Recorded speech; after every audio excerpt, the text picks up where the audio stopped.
Hello बच्चों, good morning.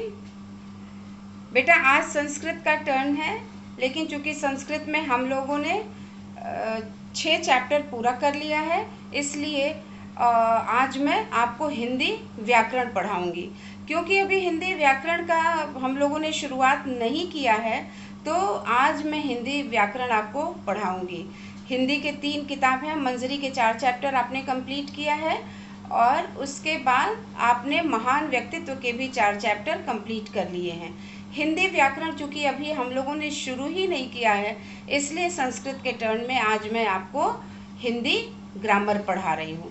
तो बेटा हिंदी ग्रामर की कॉपी बनेगी अलग से, और उस कॉपी में सबसे पहले आप इंडेक्स बनाएंगे। इंडेक्स बनाने के बाद आप पाठ का नाम जैसे है आपकी बुक में, चूँकि सबके पास बुक आ गई होगी मुझे उम्मीद है, तो आप उस बुक में पाठ का नाम भी लिख लीजिएगा और साफ सुथरा काम शुरू करिएगा। मैं पाठ का PDF भेजूंगी आपको, आप साफ सुथरा काम शुरू करिएगा।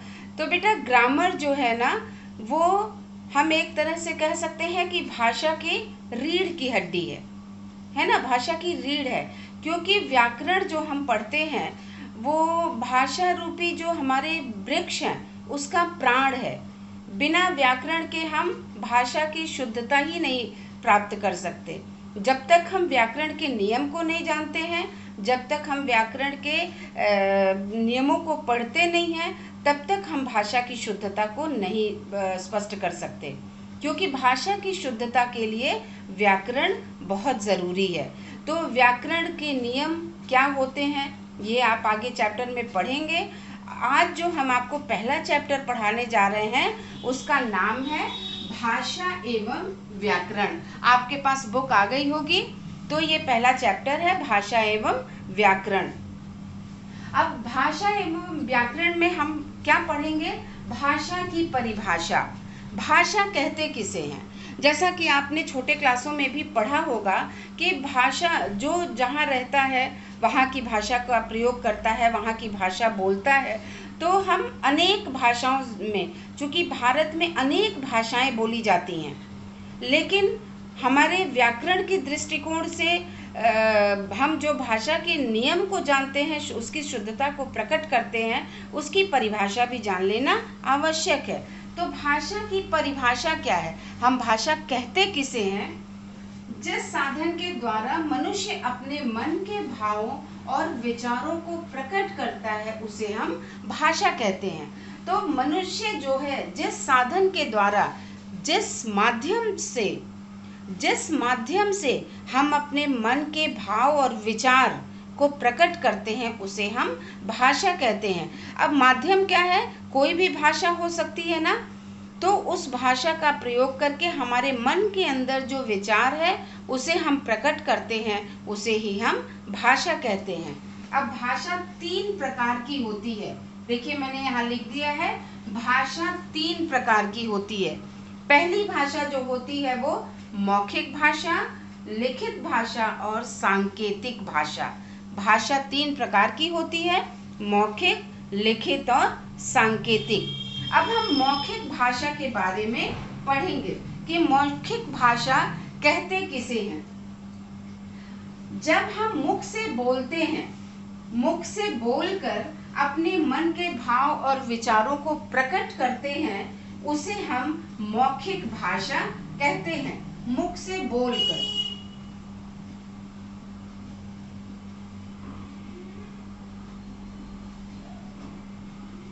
मुख से बोलकर हम मन के भाव और विचारों को प्रकट करते हैं, उसे हम मौखिक भाषा कहते हैं। मौखिक भाषा केवल मुख से बोलते हैं, हम अपने मन के भाव और विचारों को दूसरों के सामने व्यक्त करते हैं, प्रकट करते हैं, उसे हम मौखिक भाषा कहते हैं। और ये भाषा का सबसे प्राचीनतम रूप है, सबसे पुराना रूप है। क्योंकि जब से मनुष्य बोलना सीखा है, तो सबसे पहले तो मनुष्य ने बोलना सीखा है, लिखना तो सीखा नहीं। इसलिए जब से मनुष्य ने बोलना सीखा है, वो इस भाषा का प्रयोग प्रकट करता है। मुख से बोलकर हम अपने मन के भाव को, जो हमारे मन के अंदर है, वो हम मुख से बोलते हैं, उसे ही हम मौखिक भाषा कहते हैं। और वही भाषा, मौखिक भाषा ही हमारा प्राचीनतम भाषा है, सबसे पुराना भाषा है और इसका जो है जो प्रयोग होता है, जैसे हम क्या करते हैं कि दूरदर्शन है, रेडियो है, टेलीफोन आदि पर हम मौखिक भाषा का प्रयोग करते हैं। आप टेलीफोन पे बात करते हैं किसी से तो मौखिक भाषा का प्रयोग करते हैं, मुख से बोलकर करते हैं। दूरदर्शन जिस पे हम केवल बोलते हैं, दूर से दर्शन होता है, उस पर हम रेडियो पर हम मौखिक भाषा का प्रयोग करते हैं। आप रेडियो सुनते हैं ना, रेडियो में तो आदमी दिखाई नहीं देता, मुख से बोला हुआ बात आपको सुनाई देता है। तो उसी तरह हम मौखिक भाषा का प्रयोग रेडियो पर, दूरदर्शन पर, इन सब चीज़ों पर हम करते हैं। और ये सब मौखिक भाषा के उदाहरण हैं। जैसे हम टेलीफोन से बात करते हैं, रेडियो पे सुनते हैं, तो और जो है दूरदर्शन है, अब आमने सामने बैठकर दूरदर्शन पर, ये सब क्या है, मौखिक भाषा के उदाहरण हैं। तो ये आपका मौखिक भाषा है, जो मुख से बोलकर हम अपने मन के भावों को अभिव्यक्त करते हैं, प्रकट करते हैं, उसे हम मौखिक भाषा कहते हैं। ये तो समझ में आ गया होगा बेटा। अब दूसरा है लिखित भाषा। लिखित भाषा जिससे हम क्या होता है, लिख कर प्रकट करते हैं। लिखित भाषा में हम हमेशा लिखित रूप में प्रकट करते हैं। अब जैसे क्या होता है कि हम कोई बात, अपनी बात कहनी होती है किसी को, तो हम उसको लिख कर प्रकट करते हैं। अपने मन के भावों को हम लिख कर बताते हैं किसी को, है ना, हम लिख कर बताते हैं, लिखित रूप से बताते हैं। और ये जो हम भाषा का प्रयोग करते हैं, यही जो है भाषा, ये भाषा को स्थायित्व प्रदान करती है। लिखित भाषा जो है वो भाषा को स्थायित्व प्रदान करती है। अब स्थायित्व प्रदान करती है उसका मतलब क्या है, जैसे हम कोई चीज़ लिखते हैं तो कहानी लिखते हैं, कविता लिखते हैं, और पुरानी कहानियाँ कविता पढ़ते हैं, जैसे हमारे बहुत पहले के लिखी हुई गीता है, कुरान है, बाइबल है, ये सब क्या है, और पुरानी किताबें जो हैं, पुराने संत महात्माओं ने जो लिख के रख दिया है, पुरानी किताबें जो, उन किताबों को हम हमेशा पढ़ सकते हैं, क्योंकि वो भाषा का लिखित रूप है और हमारे पास हमेशा रहता है। किताब में जो बातें लिखी रहती हैं वो स्थायी भाषा है, वो भाषा को स्थायित्व प्रदान करती है, क्योंकि प्राचीनतम भाषा मौखिक है, लेकिन स्थायित्व प्रदान करती है लिखित भाषा, क्योंकि लिखित भाषा को हम मिटाते नहीं हैं और वो हमारी भाषा का प्रमाण है, वो प्रामाणिक भाषा है। लिखित भाषा ही प्रामाणिक भाषा है। जो दूसरा रूप हम भाषा का पढ़ते हैं, लिखित भाषा, यही उसका प्रामाणिक रूप है। अब जैसे समाचार पत्र है, और उसके बाद पत्र है, पुस्तक है। अब ब्लैक बोर्ड पर लिखना, जैसे हम आपको बोर्ड पर लिख के समझा रहे हैं, तो ये यही लिखित रूप जो है भाषा का स्थायित्व प्रदान करती है।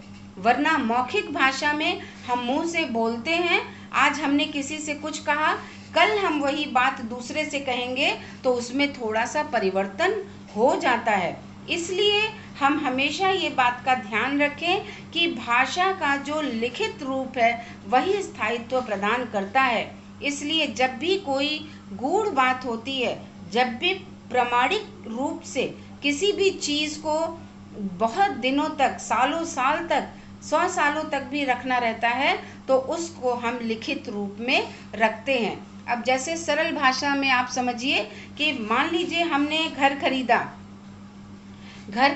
उसका एक कागज होता है जिससे हमने खरीदा, उसका कागज है। ज़मीन खरीदा, ज़मीन का कागज है, तो वो हमारे पास हमेशा रहता है, क्योंकि वही प्रमाण है, वही भाषा को स्थायित्व प्रदान करती है। तो जब लिखित रूप में भाषा का प्रयोग हम करते हैं, वो भाषा को स्थायित्व प्रदान करती है और वो हमेशा के लिए रहती है। तो भाषा का जो दूसरा रूप हमने पढ़ा वो है लिखित भाषा। अब हम तीसरा पढ़ेंगे सांकेतिक भाषा। अब सांकेतिक भाषा में क्या है कि हम संकेतों के माध्यम से अपनी बात को, संकेत के माध्यम से, इशारों के माध्यम से हम अपनी बात को रखते हैं। अब जैसे हम कह सकते हैं ना कि जो मूक बधिर होते हैं, जो बोल नहीं पाते, जो सुन नहीं पाते, वो इशारों से अपनी बात करते हैं ना, तो हम उसको समझते हैं। वैसे ही बेटा जैसे हम रेलवे में जब जाते, ट्रेन से यात्रा करते हैं, तो इंजन के सबसे पीछे, जब ट्रेन के पीछे वाला जो डिब्बा होता है वो रेलवे के गार्ड का डिब्बा होता है। ट्रेन तभी चलती है जब रेलवे का गार्ड उसको इशारा करता है। तो ये सांकेतिक भाषा है। ट्रैफिक पुलिस, आप देखते हैं आपके शहर में चौराहे पर ट्रैफिक पुलिस होती है। ट्रैफिक पुलिस बोलती नहीं है, वो इशारे के माध्यम से आपको बताती है कि किस तरफ का रास्ता क्लियर हुआ है, आपको यहाँ रुकना है, उधर का रास्ता क्लियर हुआ है, आपको उस तरफ से जाना है। तो ट्रैफिक पुलिस अपना काम इशारे के माध्यम से करती है। तो जो सांकेतिक भाषा है वो ट्रैफिक पुलिस, रेलवे का गार्ड, ये लोग इन भाषाओं का प्रयोग करते हैं। जैसे वो रेलवे का गार्ड होता है, जब लाल झंडी या हरी झंडी दिखाता है, तो जब लाल झंडी दिखाता है ट्रेन मतलब रुकना है ट्रेन को, और जब वो हरी झंडी दिखाता है मतलब वो ट्रेन को चलने का संकेत देता है। और उसको जो है ड्राइवर, जो इंजन में डिब्बे में बैठा रहता है ड्राइवर, वो समझ जाता है कि अब हमको ट्रेन लेके आगे बढ़ना है। तो जब रेलवे का गार्ड हरी झंडी के द्वारा संकेत देता है, तो सांकेतिक भाषा जो है वो इशारे से समझी जाती है, उसका भी अपना एक अलग महत्व होता है। तो भाषा के 3 रूप हमने पढ़े, 3 प्रकार पढ़े: मौखिक भाषा, लिखित भाषा और सांकेतिक भाषा। मौखिक भाषा में हम मुख से बोलकर अपने बातों को प्रकट करते हैं, मुख से बोलकर प्रकट करते हैं, और इसका कोई स्थायी प्रमाण नहीं होता, इसका कोई स्थायी प्रमाण नहीं होता। और लिखित भाषा, चूंकि ये लिखित भाषा जो है वो स्थायित्व प्रदान करती है और इसका प्रामाणिक रूप रहता है, इसलिए हम इसे स्थायित्व प्रदान करने वाली भाषा अर्थात लिखित भाषा कहते हैं। अब तीसरा है सांकेतिक भाषा। सांकेतिक भाषा में हमने आपको बताया कि संकेत के द्वारा इसमें बात की जाती है। इस भाषा का प्रयोग संकेत रूप में, इशारे के रूप में किया जाता है, उसे हम सांकेतिक भाषा कहते हैं। अब इसका प्रयोग रेलवे का गार्ड करता है और फिर ट्रैफिक पुलिस करता है। इसका इशारा जो है, इसका प्रयोग, इस भाषा का प्रयोग करता है। अब हम पढ़ते हैं भाषा की विशेषताएं।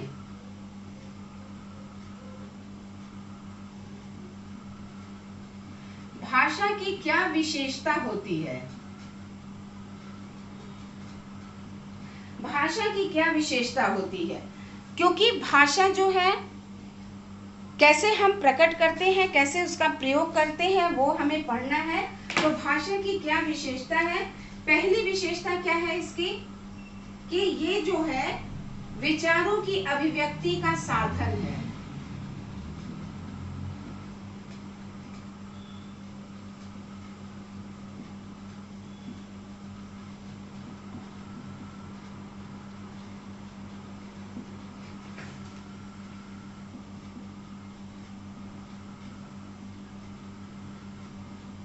पहला जो विशेषता है, इसका पहली विशेषता जो है वो विचारों के अभिव्यक्ति का साधन है। हमारे जो विचार हैं, हम उसको कैसे प्रकट करते हैं, किस रूप में प्रकट करते हैं, हम अपने मन के विचार को दूसरों के समक्ष, मन के विचारों को कैसे प्रकट करते हैं, वही प्रकट करने का साधन है। ये भाषा की पहली विशेषता है। अब दूसरी विशेषता उसकी क्या है?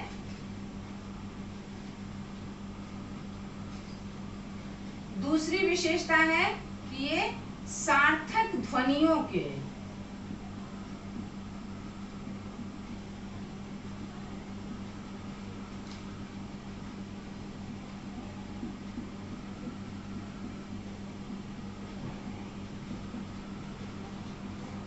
दूसरी विशेषता है बेटा कि ये सार्थक ध्वनियों के मेल से बनता है। सार्थक ध्वनि क्या होता है? ध्वनि का मतलब आवाज। जैसे आप सार्थक शब्द का प्रयोग करते हैं ना, तो ये सार्थक ध्वनि के मेल से हम सार्थक ध्वनियों का मेल करते हैं। अब हम सार्थक शब्दों का प्रयोग करते हैं। वो जो ध्वनियाँ होती हैं सार्थक, उनका मेल कराते हैं तब एक नया शब्द बनता है। उन्हीं के प्रयोग से ये हम ध्वनियों का मेल कराते हैं। सार्थक ध्वनि जो अपना एक अर्थ रखता है, जिसका मीनिंग होता है, सार्थक ध्वनि उसे ही कहते हैं जिसका मीनिंग होता है, जिसका अर्थ होता है। तो उन अर्थ शब्दों को, उन अर्थों को, उन ध्वनियों को हम मेल कराते हैं। उसे ये भाषा की एक अपनी विशेषता है कि सार्थक ध्वनियों के मेल से ये भाषा बनती है।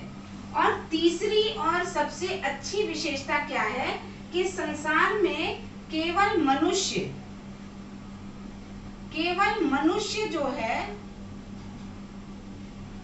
भाषा का प्रयोग करता है।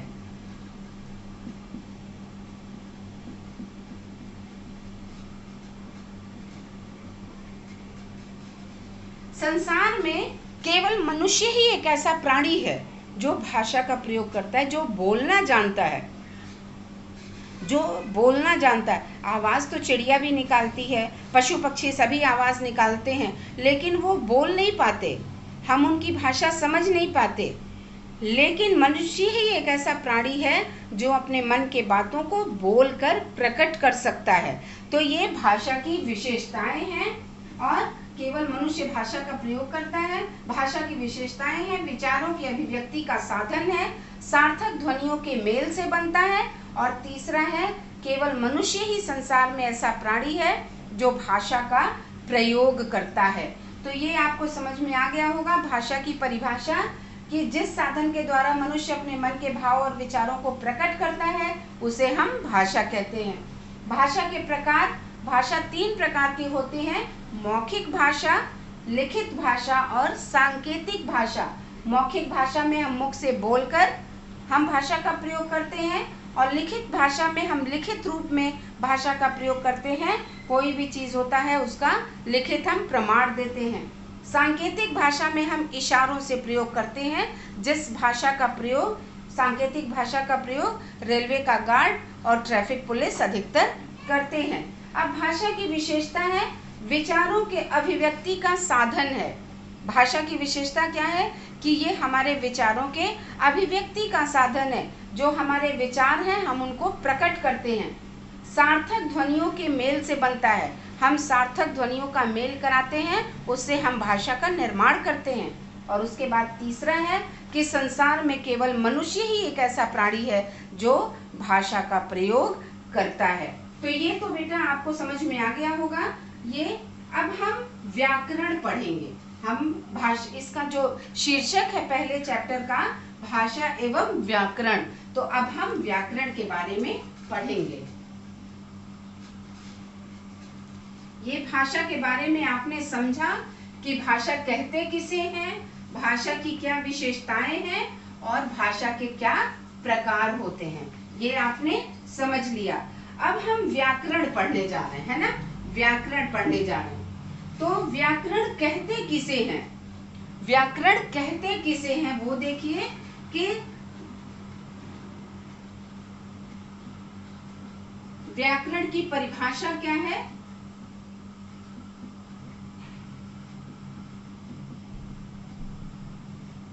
व्याकरण की परिभाषा क्या है कि जिस शास्त्र के द्वारा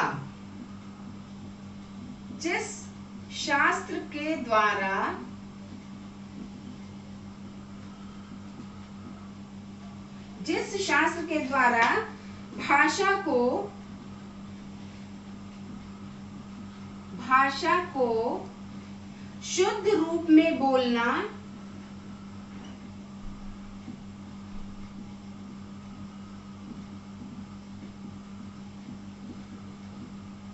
शुद्ध रूप में बोलना, पढ़ना और लिखना सीखते हैं,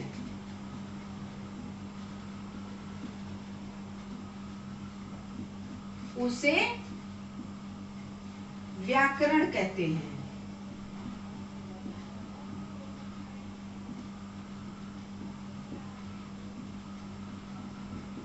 अब व्याकरण की परिभाषा देखिए कि जिस शास्त्र के द्वारा भाषा को शुद्ध रूप में बोलना, पढ़ना और लिखना सीखते हैं उसे व्याकरण कहते हैं। हमने बताया ना कि व्याकरण भाषा रूपी वृक्ष का प्राण है। भाषा रूपी जो पेड़ हम बनाते हैं, भाषा को जो हम भाषा का निर्माण करते हैं, व्याकरण के माध्यम से ही हम उसको लिखना, बोलना और पढ़ना सीखते हैं।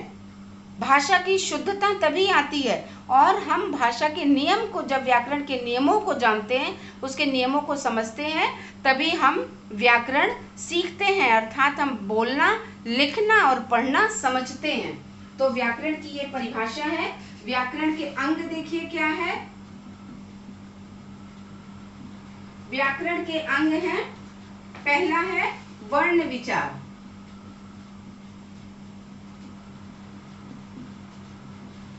वर्ण विचार और दूसरा है शब्द विचार।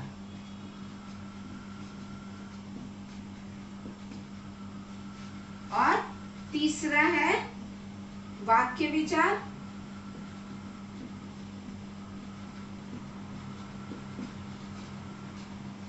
और चौथा है रूप विचार। तो ये व्याकरण के अंग हैं। अब व्याकरण के अंग के बारे में वर्ण विचार में हम वर्णों के जो वर्ण विचार के अंतर्गत हम जब पढ़ेंगे, व्याकरण के अंग जब पढ़ेंगे कि कौन कौन से होते हैं, तो उसमें हम वर्ण विचार के अंतर्गत पढ़ेंगे कि वर्णों का आकार, उच्चारण और उनके मेल से, जब हम दो वर्णों को मिलाते हैं आपस में तब शब्द का निर्माण होता है ना। तो जब कैसे वर्ण को हम मिलाएंगे और उनके मेल से शब्द का निर्माण कैसे करेंगे, हम वर्ण विचार के अंतर्गत पढ़ेंगे। वर्ण विचार के अंतर्गत क्या पढ़ेंगे कि वर्णों के आकार कैसे होते हैं, उनका उच्चारण और उनके मेल से शब्दों का निर्माण कैसे किया जाता है, हम ये सब वर्ण विचार के अंतर्गत पढ़ेंगे। अब दूसरा है शब्द विचार। शब्द विचार में शब्दों की उत्पत्ति कैसे हुई, शब्द आए कहाँ से, शब्द बनते कैसे हैं और उनका निर्माण कैसे होता है, उनका विकास कैसे होता है, ये सब हम अध्ययन करेंगे शब्द विचार के अंतर्गत। इसमें पढ़ेंगे कि शब्दों को हम कैसे बनाते हैं, उनकी उत्पत्ति कैसे हुई, शब्द आए कहाँ से, उनके बारे में हम पढ़ेंगे कि शब्द कैसे आए, कहाँ से आए, उनकी उत्पत्ति कैसे हुई, उनका विकास कैसे हुआ। अब उसके बाद तीसरा है वाक्य विचार।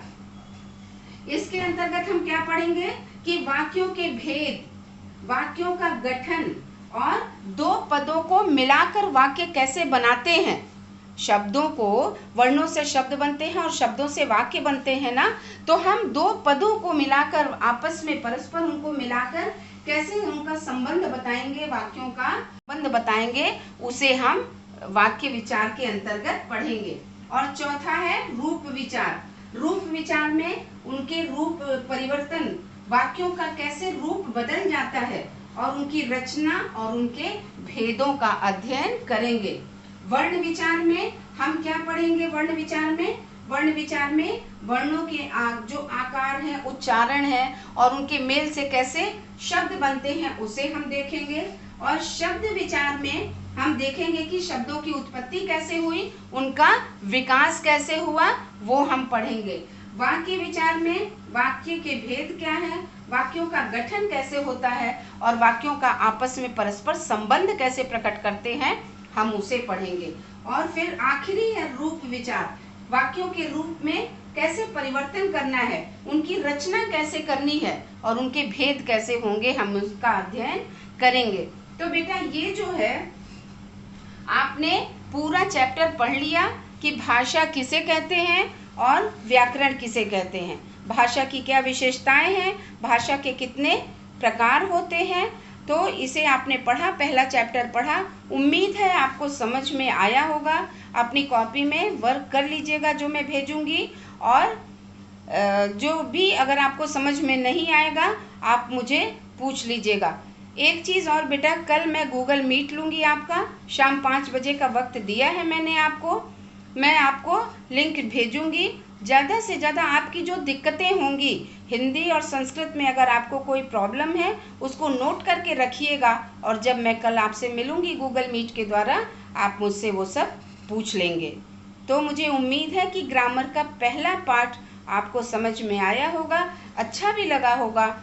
हम जब पढ़ा के रखते हैं तो आप एक बार चैप्टर को रीड अवश्य किया करिए, ज़रूर पढ़ा करिए। अगर हमने पढ़ाया, आपने वीडियो सुना और चैप्टर को एक बार आपने फिर से पढ़ लिया तो आपके दिमाग में वो सारी चीज़ें बैठ जाएंगी और फिर आपको दिक्कत नहीं होगी कि आपके समझ में नहीं आया है। तो फिर मैं ये चैप्टर आज मैं समाप्त करती हूँ। Thank you.